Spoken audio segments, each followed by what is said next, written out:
I just want to call to your attention, for over the years, most of us who subscribe to the Big Reel have been enjoying Boyd Major's Western Clippings column.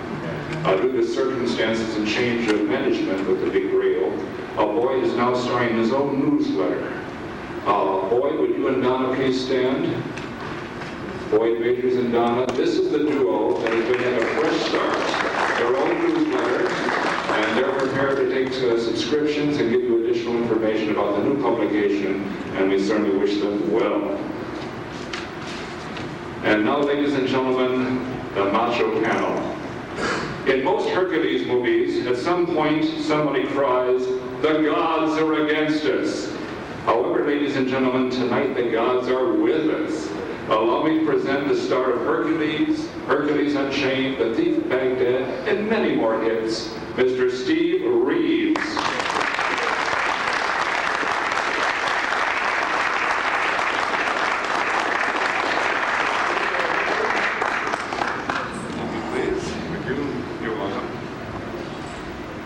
We already have a god on our stage. Why not have a lord as well?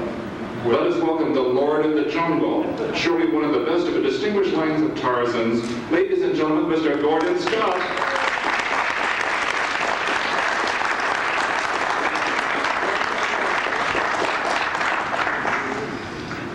And now, a triple threat man. Who do you get when you mix Jack Armstrong, Captain of Africa, and the Lone Ranger? You get a rare combination and a rare talent, Mr. John Hart.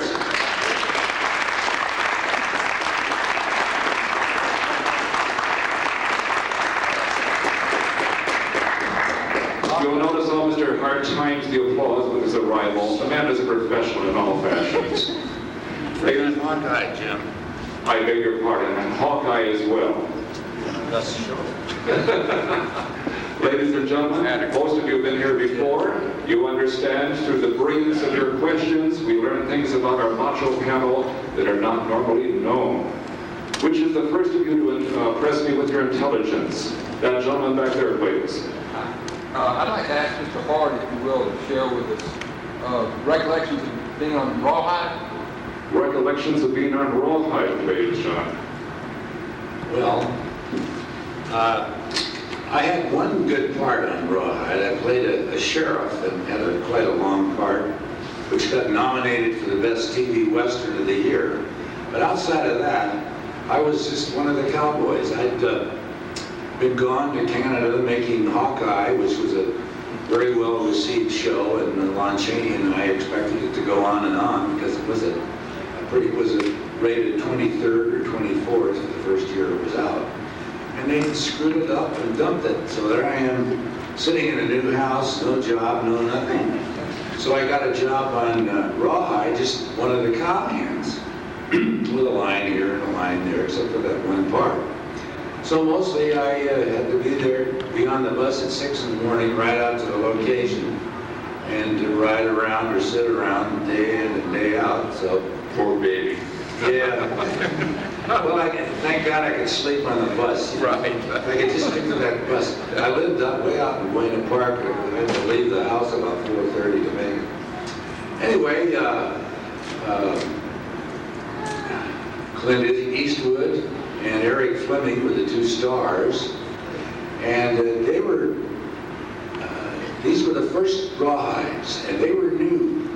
And then, I don't know, they'd gone to Griffith Park and taken riding lessons or something. But all of a sudden they were turning into real old cowboys. And it was kind of fun to watch that metamorphosis of those two New York kids. But they both did very well. Poor Eric got killed down in South America someplace. I never knew them real well, but I saw them every day and talked to them. I could say I was pretty friendly with Clint. But then they changed the show. They moved it from MGM out to the old Republic lot with a whole new producers. And Andre Boeing, who was a producer at MGM, I don't know, they let him go, and he was my friend, so I went. So there went my part. Did you like the show? Oh, yes. I thought it was an excellent show. You know, good opening, get him up, Rawhide. Thank you. Oh, it was a darn good show. Very good. Thank you very much. Another question, if you please. Yes, sir. When you, Mr. Reeves, to talk about working with cult director Ed Wood. Would you talk about working with cult director Ed Wood, please? Yes, I worked with Ed Wood in about 1955, I believe. And it was my first acting role in a motion picture. Can't hear you. My first acting role in a motion picture. In fact, that's how I got my Screen Actors Guild card. And although I wasn't the star of the picture, I think I had a part that was about fifth as far as dialogue was concerned. They were nice enough to give me second billing. Ed Wood was nice to work with. He would let you do the part your way, unless you found something right wrong with it, then he'd give you some direction. But he wanted you to be as natural as possible. Mr. Gordon Scott, you worked with an icon in the Trampers, Mr. Joseph Cotton. Do you have any memories of Mr. Cotton's off-screen personality? Oh yeah, very much so. He was a marvelous storyteller. As you know, he was one of the original stars of the Mercury Playhouse Theater with Orson Welles and Agnes Moorehead and several others. And he was a marvelous guy to work with, very knowledgeable about Hollywood in general. Great. He helped me a great deal. He was a wonderful writer. As you know, he's from, I think, Virginia, and he loved horses. Showed me which side to get on, and actually, he didn't teach me a damn thing about it. But he was a marvelous guy to work with, and I enjoyed it very much. Thank you. Another question, if you please. Yes, sir. This is for Mr. Reeves. Does he still work out? Because he looks damn good shape. Mr. Reeves, do you still work out, sir? Yes, I work out. First of all, I get up about 6 o'clock in the morning and do my power walk. Power walking is an exercise that I created where you use weights around your ankles, your waist, and in your hands. And you walk rapidly and swing your arms like a pendulum motion. And it's twice as good as regular walking and better than jogging. I do that for about 35 minutes. Then I go to my gym and work out for about 35 minutes, about 2 sets for each muscle part. And after that, 9 months a year, I go to my pool and do exercises for about 10 minutes, have my breakfast, maybe answer some mail, and go out ride my horses for a couple hours. I usually take a nap from about 1 to 3 every day. So if anybody wants to call me after 3. Since you have a full day. Wash the horses, then the car, and feed the dogs. Mr. Scott, would you share your schedule with us?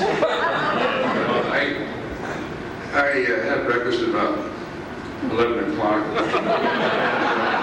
I'm so tired after lifting that fork, I go right back to it. And then about 7 o'clock in the evening, I wake up, read a good book, and then I'm in bed by 9:30. Not really sure. I have a light workout every day. I try to work the upper body in the morning on one day, and then the lower body the next day. And it's funny. Both Steve and I have been doing that for so long that it becomes habit. So if you don't do it, you have a terrible guilt feeling about it. And I met Steve in 1946, I guess, and we've both had a good full life, but we never forgot about the working out, taking care of the body. Shows. Thank you. Mr. John Hart, do you have any secrets to share? Oh, let's see. Not now. No, I've had a lot of health problems the last couple of years. All of a sudden, I started falling apart. I fell in the Philippines with a big 35mm camera and tore my shoulder apart. That had to be fixed. Then I found that my neck was coming unglued. I had to have a bone taken out of my hip, put it in the vertebrae in my neck. A couple other things, and I had a heart attack, blood because, and here I am. But I'm like these guys, but I'm not, I can't go in and so heavy, but I take a little light workout every morning before breakfast. That sounds And I use little 10-pound weights, but I've got some good, I do some sit-ups. It sounds like the beginning of a new series. Yeah, I think so. All right, you can get out that soap opera. I can go with it. So I do that. I have regular light exercise every day. I couldn't live without it. Could you three gentlemen get together for an exercise video, perhaps? Oh, don't think so. Don't think so. All right. Another good idea down the drain. Yes, sir.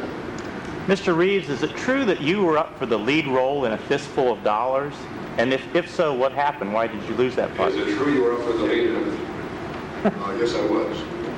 In fact, on the last days of Pompeii, there was a elderly director called Mario Bernard, and he was kind of a figurehead on the picture. Unless the Sergio Leone, the one who directed Fistful of Dollars and the other series with Clint Eastwood, he was the director of the picture. He was assistant director, but he really directed the whole picture because this other fellow was just a figurehead. So about maybe a couple years after we did the picture, he came to me and said, look, I want to do a Western, and it's really based on a Japanese samurai film. We're going to do it scene by scene, except for samurais would have pistols and whatever, instead of walking to ride a horse. And being a man of the West, I was born in Montana, and all my uncles, three of them, one has 50,000 acres, one has 30,000, one has 20,000 cat ranches. And when I was 2 years old, my mother used to put me on the horse and bareback and put out in the pasture. And at lunchtime, she would ring the bell, the horse would come trotting in, and the horse would have lunch, I would have lunch, take my nap. So I'm a man of the West, so I wanted to see the Western done right. And I didn't think an Italian director using a Japanese script could do a good Western, but I was wrong. Anyway, there are some people who are right for roles. Like, for instance, Clint Eastwood was perfect for that role, much better than I would have been. And nobody could have done Rocky like Sylvester Stallone.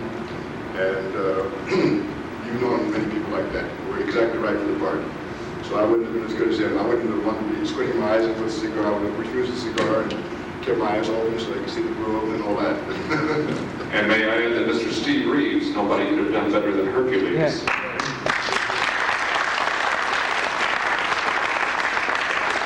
May I have another question, please? Pretty please? Oh, that's okay. Please.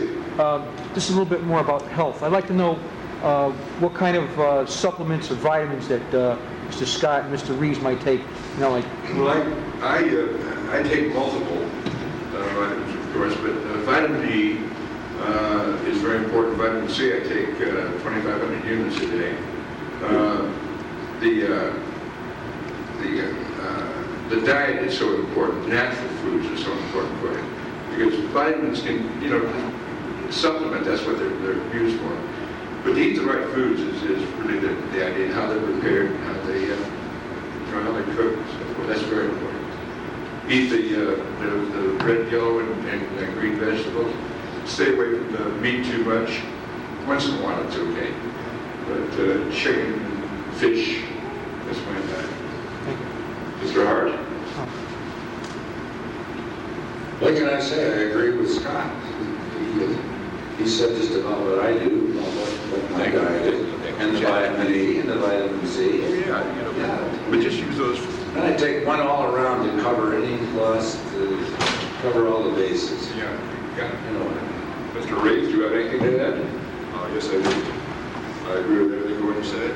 Plus, I take a multiple vitamin pack, and I add some vitamin B, I add some vitamin A, vitamin E, ginseng, and that's about it. But for breakfast, for the last, I would say 50 years, I've had the same breakfast, except when I'm on the road, I can't have it. I have a shake. It consists of 16 ounces of freshly squeezed orange juice, a banana, 2 raw eggs, half a cup of wheat germ, 3 tablespoons of beef pollen, half a cup of oatmeal, and some Knox gelatin, all mixed up. It's a terrific drink. And it tastes delicious. It does, and it stays with me until 12, 1, whatever I want to eat.